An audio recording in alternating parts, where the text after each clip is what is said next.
arrangement of a visualization, every single pixel should testify directly to content. As Johnny Ive, the great Apple designer, said, we spend most of our time getting design out of the way. It's got to get out of the way because it's about the relationship of the viewer and how they reason about the content.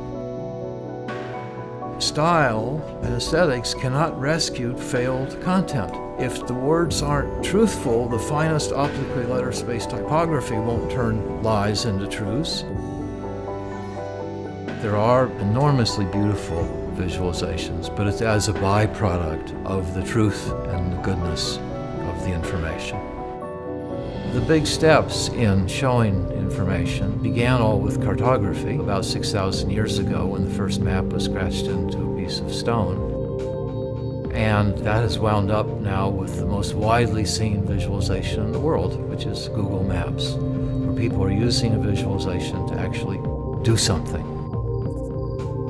The next big step was the development of real science.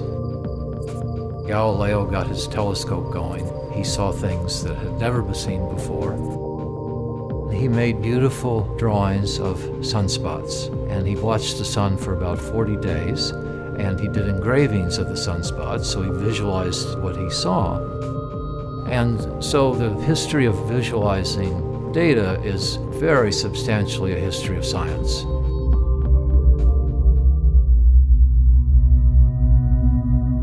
Data visualization is not just some airy-fairy creative process, but it's actually a very linear process of decision-making that you can do based on some few basic principles. 3 things should inform your design always. 1 is you as the designer, what you have to say and what you want to communicate. 2 is the reader. That reader is not you, and they're going to come with their own context and their own biases and their own assumptions, and you need to account for that. And 3rd is the data itself and what that has to say and how that informs the truth. There's a lot of subconscious brain activity happening. We evolved for it to happen that way. We evolved to see things and make snap decisions. Are all those lines in the grass just dried grass, or is that a tiger that's coming to eat me? We have to be able to recognize those patterns right away and make snap decisions on them in order to survive. And that can be an advantage as a designer. You can communicate a lot of information very quickly because we all have brains that are designed to recognize patterns this way.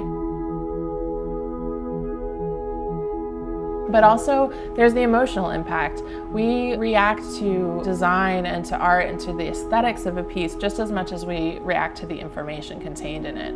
And so if you want to change someone's mind, if you want to change someone's behavior, sometimes presenting the information in a visual format is the fastest way to get them to engage with that information.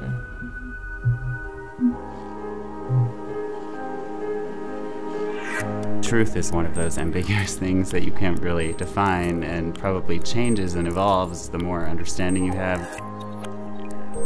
Data itself is a result of research, so I would say that data is just a clue to the end truth.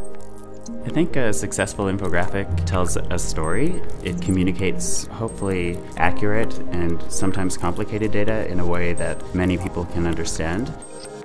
I think the first step usually is always dig really deeply into the data ourselves and find each key point and create a hierarchy and a narrative out of that story. When you start to merge different pieces of information and when you start to learn really what it's all saying, the narrative is clear. The one key fact that everything can revolve around is the hero of the piece. There's one single piece of data or insight that people respond to and kind of encapsulate the whole vision, and then invite people in to see the nuances and all the rest of the story around it. When you look at a piece, it's successful when it translates data from something that's complicated to something simple. When it communicates a message that otherwise would have taken somebody hours to digest and find in an instant.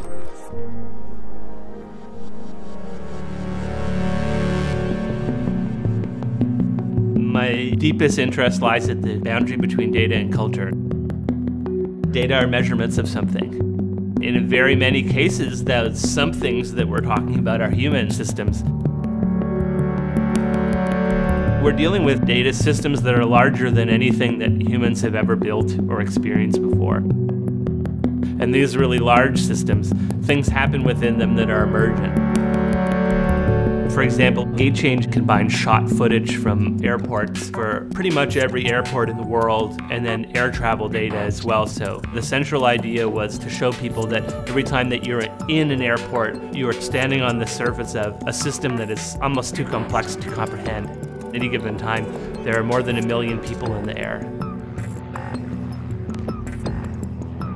And so there's another purpose of data visualization. There's revelation, which is show us something that we've never seen before. This is, for me, much more exciting. Anybody can visualize data in Excel and see some bar charts.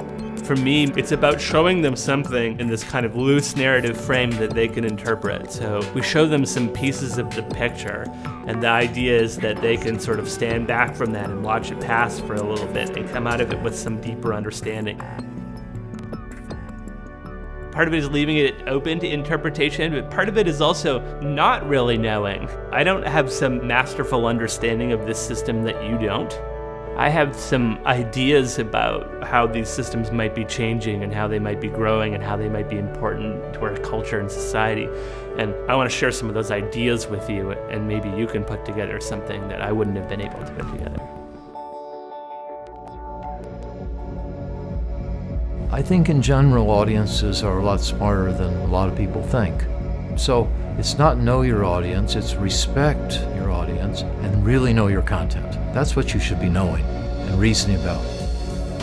Look after truth and goodness, and beauty will look after herself. You want to see to learn something, not to confirm something. We usually see to confirm things. It's very economizing for the brain. How can we see not to confirm, but to see to learn?